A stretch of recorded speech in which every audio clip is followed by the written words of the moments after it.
தென்கட்சி கோ. சாமிநாதன் ஐயா அவர்களின் இன்று ஒரு தகவல். நகைச்சுவை கதைகள். ஒரு ஊர்ல ஒரு ராஜா இருந்தார். அவர் ஒரு நாள் காலையில அரண்மனையில மேல் மாடத்துல வந்து நின்றுகிட்டு இருந்தார். அப்போ ஒரு ஆள் வீதியில ரொம்ப வேகமா ஓடிக்கிட்டு இருக்கான். அதை ராஜா கவனிச்சார். அவன் மனசுல ஏதோ ஒரு தவிப்பு இருக்குங்கிறத புரிஞ்சுக்கிட்டார். உடனே அரண்மனை சேவகர்களை கூப்பிட்டார். அந்த ஆளை இங்க அழைச்சிட்டு வாங்க அப்படின்னார். இவங்க ஓடி போய் அந்த ஆளை அழைச்சிட்டு வந்தாங்க. மன்னர் முன்னாடி நிறுத்தினாங்க. மன்னர் அவனை நிமிர்ந்து பார்த்தார். எதுக்காக இவ்வளவு வேகமா ஓடிக்கிட்டு இருக்கிற அப்படின்னு கேட்டார். இதுக்கு அவன் சொன்னா, மன்னா, நம்ம கோட்டையின் வடக்கு வாசல் இருக்கு இல்லையா, அது ஓரமா ஒரு பெரிய பாறாங்கல் கிடக்கு. அதுக்கு அடியில நான் ஒரே ஒரு வெள்ளி நாணயத்தை புதைச்சி வச்சிருக்கேன். அது இப்போ எனக்கு தேவைப்படுது. என்னுடைய மனைவிக்கு ஒரு பரிசு வாங்கி கொடுக்க வேண்டியிருக்கு. அதுக்காக தான் அவசரமா ஓடிக்கிட்டு இருக்கிறேன் அப்படின்னா. மன்னர் யோசனை பண்ணார். அப்புறம் சொன்னார், அதுக்காகவா இப்படி ஓடுற? பரவாயில்ல, அதை பத்தி கவலைப்படாத. நான் உனக்கு 10 வெள்ளி காசுகள் தர்றேன், வாங்கிட்டு திரும்பி போ அப்படின்னார். இவன் தலையை சொரிஞ்சான். மன்னா, நீங்க கொடுக்கறத ரொம்பவும் மகிழ்ச்சியோட வாங்கிக்கிறேன். இருந்தாலும் அதுக்கப்புறம் அந்த வடக்கு வாசலுக்கு போய் அங்க இருக்கிற ஒரு நாணயத்தையும் எடுத்துக்கிட்டு போயிடுறேனே அப்படின்னானா. இதை பாருப்பா, அந்த ஒரு நாணயத்தை மறந்துடு, உனக்கு 100 வெள்ளி நாணயங்கள் தரேன் இருக்கார். மன்னா, ரொம்ப மகிழ்ச்சி. உங்க மாதிரி தாராள குணம் வேற யாருக்கும் வராது. நீங்க கொடுக்குற 100 நாணயங்களையும் வாங்கிக்கிறேன். இருந்தாலும் வடக்கு வாசலுக்கு போய் அதையும் எடுத்துக்கிட்டா 101 ஆயிடுமே அப்படின்னானா. இதை பாருப்பா, அந்த ஒரு நாணயத்தை மறந்துடு, அது எக்கேடாவது கெட்டு போகட்டும். நான் உனக்கு 100 பொற்காசுகள் தரேன், அதையாவது வாங்கிட்டு வந்த வழியிலேயே திரும்பி போடுன்னாராம். தங்க நாணயங்களே தரேன்னு சொல்றீங்க, தாராளமா வாங்கிக்கிறேன். இருந்தாலும் வடக்கு வாசலுக்கு போய் அப்படின்னு மறுபடியும் ஆரம்பிச்சான். அரசர் வந்து பொறுமை இழந்துட்டார். கடைசியா ஒரு முடிவுக்கு வந்துட்டார். இதை பாருப்பா, உனக்கு என்னுடைய ராஜ்யத்திலேயே பாதியை கொடுத்துட்றேன், அப்படியாவது திருப்தியா திரும்பி போ அப்படின்னாராம். மன்னா, உங்களுடைய பெருந்தன்மைக்கு ஈடு இணையே கிடையாது. தேசத்திலேயே பாதி பிரிச்சு கொடுக்குறேன்னு சொல்றீங்க, அதனால உங்ககிட்ட ஒரு சின்ன வேண்டுகோள் அப்படின்னானா. சொல்லுன்னாராம் மன்னர் ஆர்வமா. இவன் மெதுவா ஆரம்பிச்சான். அப்படி இந்த ராஜ்யத்தை 2ஆ பிரிக்கிறப்போ அந்த வடக்கு வாசல் இருக்கிற பக்கத்தை என்கிட்டயே கொடுத்துருங்கோ அப்படின்னானா. மன்னர் அசந்து போயிட்டார். இந்த கதை எதுக்காகன்னு கேட்டா, மனம்ங்கிறது ஒரு குரங்குங்கிறத புரிஞ்சுக்கிறதுக்காகத்தான். ஒரு ஊர்ல ஒரு ராஜா இருந்தார். அவர் ஒரு பூனை வளர்த்தார். ரொம்ப செல்லமா அவர் அந்த பூனையை வளர்த்தார். அவர் என்ன பண்ணுவார் தெரியுமா? இரவு நேரத்துல அந்த பூனையோட தலையில ஒரு விளக்க வச்சிருவார். அந்த பூனை ரொம்ப ஜாக்கிரதையா அந்த விளக்கு கீழே விழுந்துடாம பாத்துக்கும். தலையை ஆட்டாம ரொம்ப நிதானமா ராஜா பின்னாடி நடந்து போய்கிட்டே இருக்கும். அந்த விளக்கு வெளிச்சத்துல எல்லா வேலைகளையும் செஞ்சிருவார். கையில ஒரு விளக்க தனியா எடுத்துட்டு போக வேண்டிய அவசியமே இல்லை. விளக்க தூக்கிட்டு போற வேலையை அந்த பூனை பாத்துக்கும். அதனால ராஜாவுக்கு அந்த பூனை மேல ரொம்ப பிரியம். மந்திரிகளை எல்லாம் கூப்பிட்டு அவங்க கிட்ட சொல்லுவார், பாத்தீங்களா இந்த பூனை எவ்வளவு விசுவாசமா நடக்குது, என் பேர்ல எவ்வளவு மரியாதை பாத்தீங்களா அதுக்கு அப்படிம்பார். இதை கேட்டுவிட்டு அங்கிருந்த அமைச்சர்கள்ல ஒருத்தர் சொன்னார், மன்னா, நீங்க சொல்றது சரிதான், இருந்தாலும் இந்த பூனையோட விசுவாசத்தை நாம கொஞ்சம் சோதிச்சு பார்க்க வேண்டியிருக்கு அப்படின்னாராம். சரி, உங்க ஆசையை ஏன் கெடுக்கணும், நல்லா சோதிச்சு பாருங்க அப்படின்னு சொல்லி விட்டார் ராஜா. உடனே அந்த அமைச்சர் என்ன பண்ணாரு தெரியுமா? எங்கேயோ புறப்பட்டு போனார். ஒரு 5-6 எலிகளை புடிச்சிட்டு வந்தார். அரண்மனையில் ராஜா ஏதோ வேலை பார்த்துக்கிட்டு இருக்கிறாரு. பக்கத்துல அந்த பூனை ரொம்ப பணிவா நின்றுகிட்டு இருக்குது. அது தலையில விளக்கு எரிஞ்சுக்கிட்டு இருக்கு. அமைச்சர் தான் புடிச்சிட்டு வந்த எலிகளை அந்த பூனை பார்வையில படுறது மாதிரி எதிரில் விட்டார். அந்த எலிகள்லாம் அங்கேயும் இங்கேயும் ஓட ஆரம்பிச்சுது.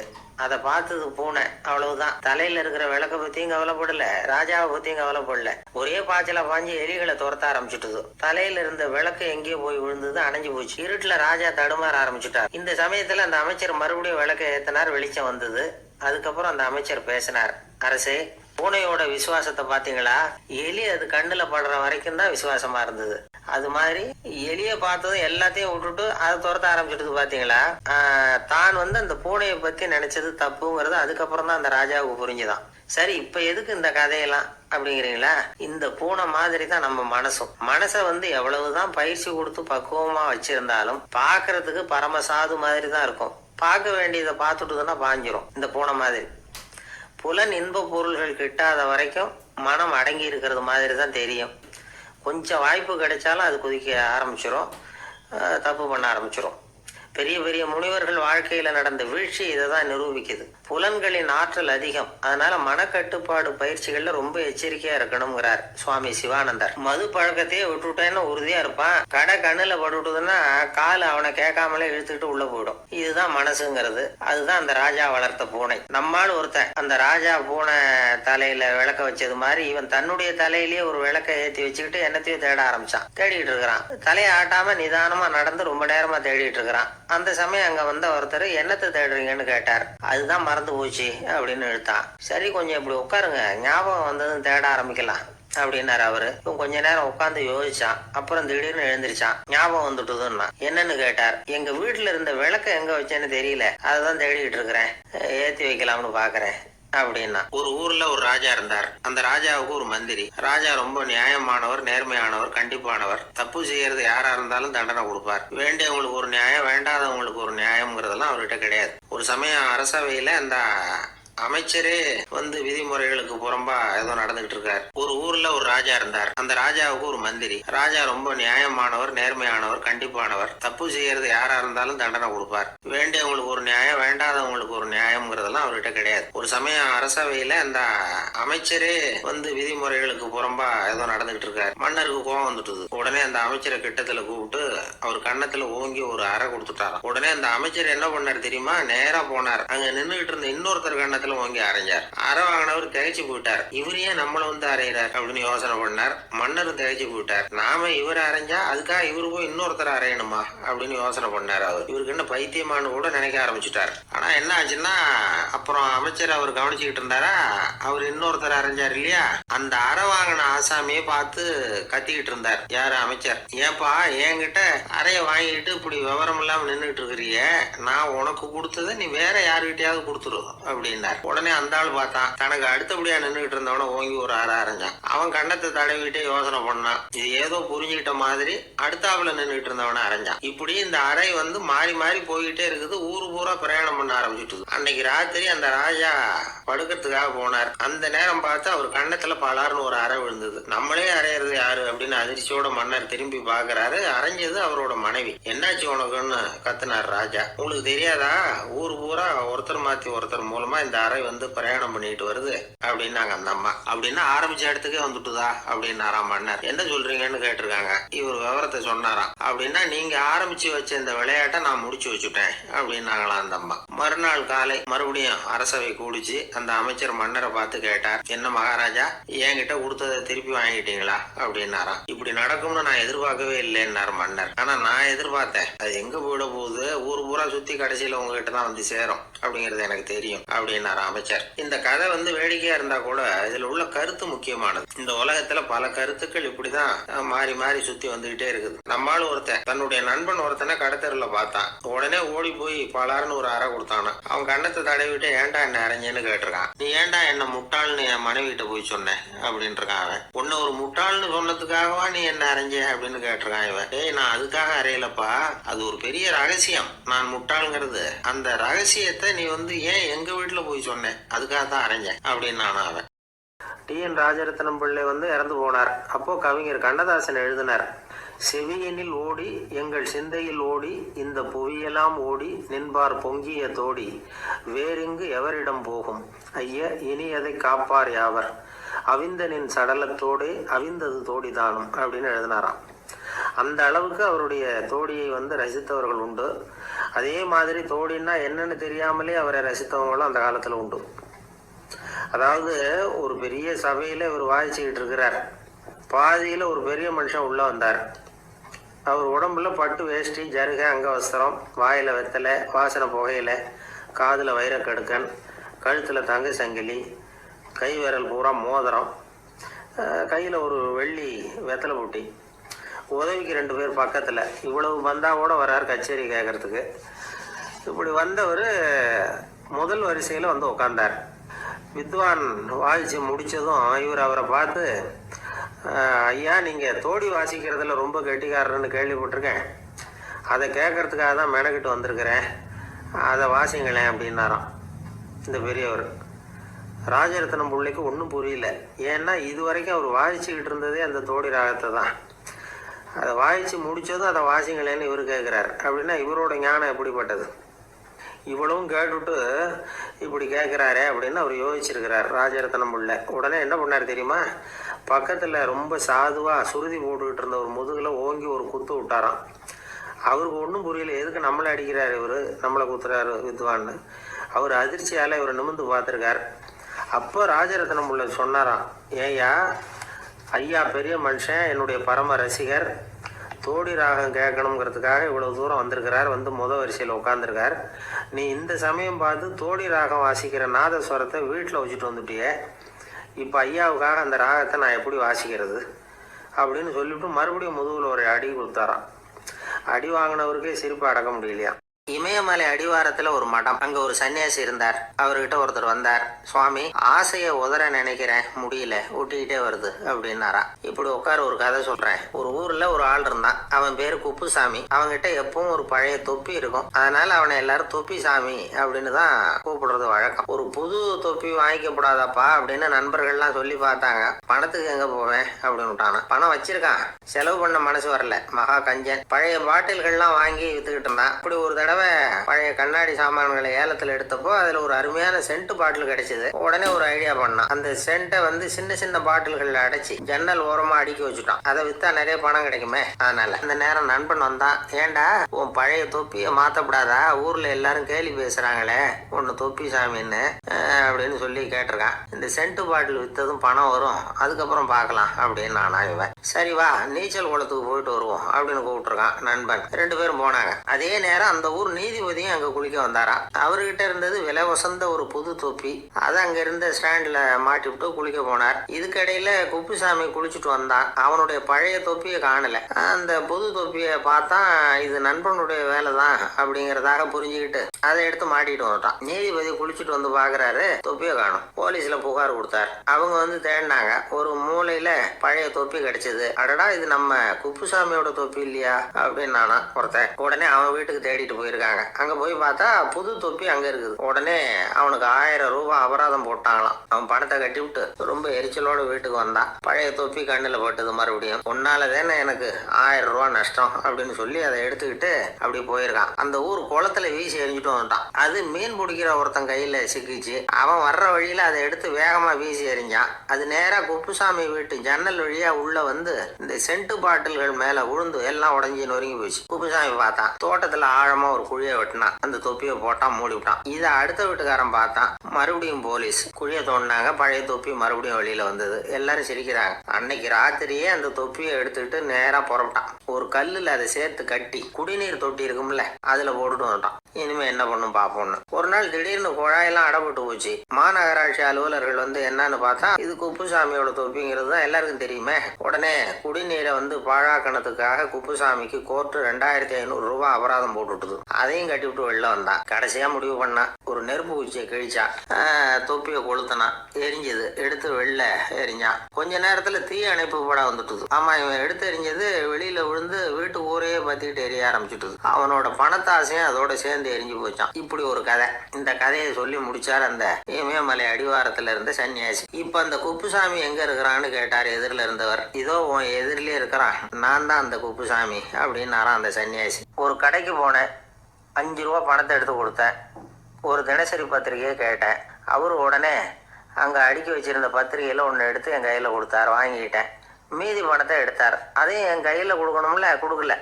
எதிரில் இருந்த பலகையில் வச்சு எடுத்துக்க சொன்னார். எப்பவும் அவர் அப்படி தான் பண்ணுவார். நானும் எடுத்துக்கிட்டு வந்துடுவேன். இவர் ஏன் இப்படி பண்ணுறாருங்கிறது எனக்கு ரொம்ப நாளாக ஒரு சந்தேகம். ஒரு நாள் அவர்கிட்டயே அதை கேட்டுவிட்டேன். ஏங்க நீங்கள் உங்கள் கடைக்கு வந்து பொருள்கள் வாங்குறவங்களுக்கு நீங்கள் பாக்கி சில்லறையை கொடுக்குறப்போ பலகையில் வச்சு விட்றீங்க, கையில் கொடுக்க மாட்டேங்கிறீங்களே ஏன் அப்படின்னு கேட்டேன். காசை கையில் கொடுத்தா நம்மக்கிட்ட இருக்கிற லட்சுமி போயிடுவா சார் அப்படின்னார். அதாவது பணம் செலவாயிடும் அப்படின்னு அர்த்தமா. இன்னொரு நண்பர், அவர் ஒரு நாள் வழக்கத்துக்கு மாறா ரொம்ப சோகமாக உட்காந்துருக்கிறார். ஏங்க என்னாச்சு, ஏன் இப்படி கப்பலே கவிழ்ந்தது மாதிரி உட்காந்துருக்குறீங்க அப்படின்னு கேட்டேன். கப்பலே கவிழ்ந்திருந்தா கூட நான் இப்படி கவலைப்பட மாட்டேன் சார், வேற ஒன்று நடந்து போச்சுன்னார். என்னன்னு கேட்டேன்.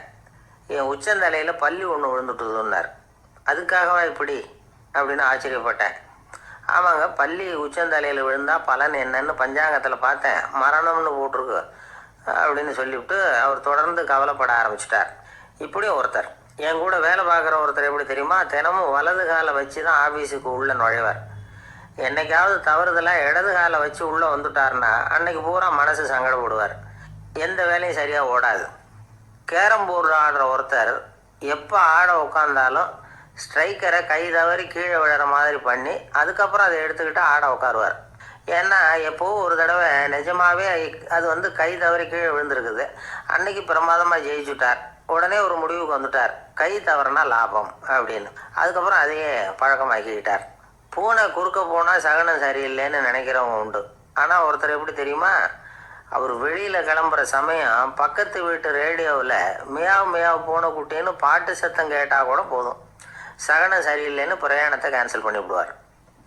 இப்போ இவ்வளவு எதுக்கு சொல்கிறோம்னா, அளவுக்கு மீறின சகுன நம்பிக்கைகள் இருக்குது பாருங்கள், இதோட பயமும் சேர்ந்துக்கிட்டதுன்னு வச்சுக்கோங்க, இது ஒருத்தருடைய மனநிலையை பாதிச்சிடும். இது உளவியல் நிபுணர்கள் சொல்கிற கருத்து. வாழ்க்கையே தடுமாற வச்சிரும்.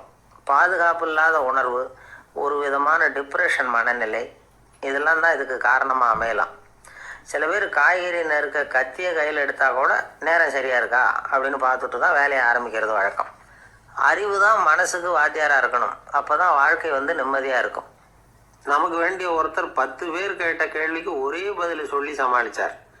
கேள்வி என்ன தெரியுமா, என்கிட்ட வாங்கின கடனை எப்போயா திருப்பி கொடுக்க போகிறேன், இதுதான் அந்த 10 பேரும் கேட்ட ஒரே கேள்வி. இந்த மாதம் 26ஆம் தேதி தந்துடுறேன் அப்படிங்கிற ஒரே பதில் சொல்லி அவ்வளவு பேரையும் இவர் அனுப்பி வச்சுட்டாராம். எல்லாரும் போனதுக்கப்புறம் இவரை தனியாக கூப்பிட்டு கேட்டிருக்கிறாங்க, அது என்ன சார் கணக்கு, 26ஆம் தேதி அன்னைக்கு என்ன அதிசயம் நடக்க போகுது அப்படின்னு கேட்டிருக்காங்க. அதிசயம் அன்னைக்கு இல்லை, அதுக்கு நாளே நடக்க போகுதுன்னாராம். விவரமாக சொல்லுங்கன்னு இருக்காங்க. வேற ஒன்றும் இல்லைங்க, 26ஆம் தேதி தானே எல்லாரையும் வர சொல்லியிருக்கிறேன், அதுக்கு நாளே நான் புறப்பட்டு தலைமறைவாயிட போகிறேன் அப்படின்னாராம் ரொம்ப பெருமையாக. நம்மால் ஒருத்தர் வேகமாக ஓடி வந்தார். காலில் மாட்டியிருந்த பழைய செருப்பு ரெண்டையும் ஆவேசமாக தூக்கி ஒரு கிணத்துல போட்டுட்டு வெறுங்காலோடு நடந்து வந்துக்கிட்டு இருக்கிறார். ஏன் அப்படி பண்ணீங்க அப்படின்னு கேட்டோம். அந்த செருப்புக்கு சொந்தக்காரன் பின்னாடி வந்துக்கிட்டு இருக்கிறான், அதனால் அப்படி பண்ணேன் அப்படிங்கிறார் இவர். ஒருத்தன் ரொம்ப ஆசையாக ஒரு ஒட்டகத்தை வளர்த்துக்கிட்டு வந்தான். ஒரு நாள் அந்த ஒட்டகம் கயத்தை அறுத்துக்கிட்டு ஓடி போயிட்டுது. அக்கம் பக்கத்தில் இருக்கிறவங்கெல்லாம் அந்த ஒட்டகத்தை பிடிக்கிறதுக்கு முயற்சி பண்ணாங்க. அதை துரத்திக்கிட்டு ஓடினாங்க. ஒட்டகம் தாறுமாறாக ஓட ஆரம்பிச்சிது. இந்த சமயத்தில் ஒட்டகத்தை வளர்த்தவன் அங்கே ஓடி வந்தான். நீங்கள் அதை ஒன்றும் செய்ய வேணாம், விட்டுருங்க, அதோட சுபாவம் எனக்கு நல்லா தெரியும், அதை சுலபமாக என்னோடய வழிக்கு கொண்டுகிட்டு வந்துட முடியும், நான் பார்த்துக்கிறேன், விட்டுருங்க அப்படின்னா. எல்லாரும் விலைக்கு போயிட்டாங்க. இவன் என்ன செஞ்சான் தெரியுமா, கொஞ்சம் புல்லை கையில் எடுத்துக்கிட்டு அந்த ஒட்டகத்தை நெருங்கினான். அவ்வளவுதான். அது ஓடி இவன் காலடியில் உட்காந்துக்கிட்டது. செல்லமாக அதை அப்படியே தடவி கொடுத்தான், முதுகில் ஏறி உட்காந்துக்கிட்டான். அது பாட்டுக்கு சாதுவாக நடந்து போகுது. இந்த கதையை நபிகள் நாயகம் தம்முடைய தோழர்களுக்கு சொல்கிறார். ஒட்டகத்தை மட்டும் இல்லை, சில மனிதர்களையும் கூட சில விதத்தில் அணுகி தான் அவர்களை சீர்திருத்த வேண்டியிருக்குது அப்படிங்கிறத அவங்களுக்கு உணர்த்தினார். இது ஒரு அழகான உளவியல் அணுகுமுறை. சில குடும்ப தலைவர்கள் கூட இந்த ஒட்டகம் மாதிரி நடந்துக்கிறது உண்டு, அப்புறம் அடங்கி போகிறதும் உண்டு. ஒரு குடும்ப தலைவர் காலையில் எழுந்திரிச்சதுலேருந்து சத்தம் போட்டு கத்திக்கிட்டு இருப்பார். பக்கத்தில் இருந்தவங்கலாம் ஓடி போய் சமாதானம் பண்ணி பார்த்தாங்க. அவர் ஓயறது மாதிரி தெரியல. கடைசியில் அவர் மனைவி வந்தாங்க. நீங்கள் எல்லாம் விலைக்கு போயிடுங்க, அவர் சுபாவம் எனக்கு தெரியும், நான் பார்த்துக்கிறேன் அப்படின்னாங்க. சரின்னு எல்லாரும் போயிட்டாங்க. சாயந்தரமாக பார்க்குறாங்க, அவர் சத்தம் இல்லாமல் ஒரு மூலையில் உட்காந்துருக்கிறார், ரொம்ப சாதுவா. ஆச்சரியமாக இருந்தது. என்னம்மா பண்ணீங்கன்னு கேட்டாங்க. அது ஒன்றும் இல்லைங்க, ஒரு வேளை சாப்பாட்டை நிறுத்தினேன், பட்னி போட்டேன், அவ்வளவுதான் அப்படின்னாங்க அந்த அம்மா. ஒரு ஊரில் ஒரு மன்னன் இருந்தான், கொடுங்கோல் மன்னன். நிறைய தொந்தரவு பண்ணிக்கிட்டு இருந்தான். அவன் ஒரு தடவை என்ன பண்ணான் தெரியுமா, ஒரு தப்பும் பண்ணாத ஒரு இளைஞனை பிடிச்சி ஜெயிலில் அடைச்சுட்டான். அந்த பையனோட சொந்தக்காரங்கள்லாம் ராஜா கிட்ட போனாங்க. அவன் ஒரு தவறும் பண்ணலை, அவனை விடுதலை பண்ணுங்க அப்படின்னு கெஞ்சி கேட்டுக்கிட்டாங்க. மன்னன் யோசனை பண்ணான். அந்த இளைஞனை கூப்பிட்டுக்கிட்டு வர சொன்னான். அவனை கொண்டாந்து ராஜா முன்னாடி நிறுத்தினாங்க. இதை பாருப்பா, உன்னை நான் விடுதலை பண்ணுவேன், ஆனால் ஒரு கண்டிஷன், அந்த நிபந்தனையை நீ நிறைவேற்றினா உனக்கு விடுதலை அப்படின்னா மன்னன். சரின்னு ஒத்துக்கிட்டான் பையன். மன்னன் கண்டிஷன் என்னங்கிறத சொன்னான். உங்ககிட்ட ஒரு செம்மறி ஆட்டை கொடுக்க போகிறேன், 1 மாதத்துக்கு அதுக்கு தேவையான தீனியையும் கொடுக்க போகிறேன். 1 மாதம் கழித்து அந்த ஆட்டை வந்து எடை போட்டு பார்ப்பேன். அந்த ஆட்டின் எடை கொஞ்சம் கூட கூடி இருக்கக்கூடாது. எடை கூடி இருந்தால் உனக்கு விடுதலை கிடையாது. என்ன சொல்கிற அப்படின்னா. பையனுக்கு ஒன்றும் புரியல, பயமாக போயிட்டுது. குழம்பிக்கிட்டே நின்றுக்கிட்டு இருக்கிறான். சரி, 1 நாள் டைம் தரேன், நல்லா யோசனை பண்ணி பார்த்துட்டு நாளைக்கு உன் முடிவை சொல்லு அப்படின்னா மன்னன். பையன் கவலையோடு வெளியில் வந்தான். அங்கே ஒரு பெரியவர் நின்றுக்கிட்டு இருந்தார். அவர்கிட்ட விஷயத்தை சொன்னான். அந்த பெரியவர் இந்த பையனுக்கு காதோட காதாக ஒரு வழியை சொல்லி கொடுத்தார். அதை கேட்டதும் பையன் மறுபடியும் மன்னன் முன்னாடி வந்து நின்னா, உங்கள் நிபந்தனையை ஏற்றுக்கிறேன்னு சொன்னான். மன்னன் வந்து ஒரு ஆட்டுக்குட்டியையும் அதுக்கு 1 மாதத்துக்கு தேவைப்படுற தீவனத்தையும் கொடுக்கும்படியாக உத்தரவு போட்டான். கொடுத்தாங்க, ஓடிட்டு போயிட்டான். 1 மாதம் தினமும் தவறாமல் அந்த தீவனத்தை ஆட்டுக்குட்டிக்கு போட்டுக்கிட்டு இருக்கிறான். 1 மாதம் கழித்து அந்த ஆட்டை வந்து அரண்மனைக்கு ஓட்டிகிட்டு போனான். மன்னன் அதை எடை போட்டு பார்க்குறான். எடை கூடவே இல்லை, அப்படியே தான் இருக்குது. உடனே போட்ட நிபந்தனைப்படி அந்த இளைஞனை வந்து விடுதலை பண்ணிவிட்டான். சரி, ஆட்டுக்கு எடை கூடாமல் இருக்கிறதுக்கு அந்த பெரியவர் சொல்லி கொடுத்த யோசனை என்ன அப்படின்னா, அது வேற ஒன்றும் இல்லை. அந்த ஆட்டுக்கு எதிரில் அது கண்ணில் படுற மாதிரி ஒரு ஓநாயை கட்டி போட சொன்னார். அவ்வளவுதான். ஆட்டுக்கு ஓநாய்ங்கிறது பிறவி பகை.